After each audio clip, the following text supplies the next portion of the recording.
Guys, welcome to HardReset.Info channel. Today I have Nubia music and I want to show you how to fix the problem when you have connected with internet but your game or application are not visible on your Google Play Store, as in my situation. When you have the same problem as mine, go back to the main menu and open your main menu of your Google Play Store and tap on your photo, and there open settings of your Google Play Store. You need to choose family and their parental controls.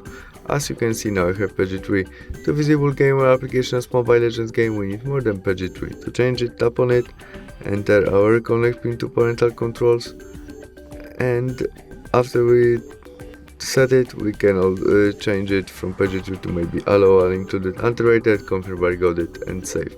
You can also turn off your parental controls by switch off.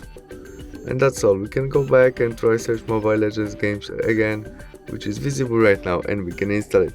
Thanks for watching, see you soon, bye!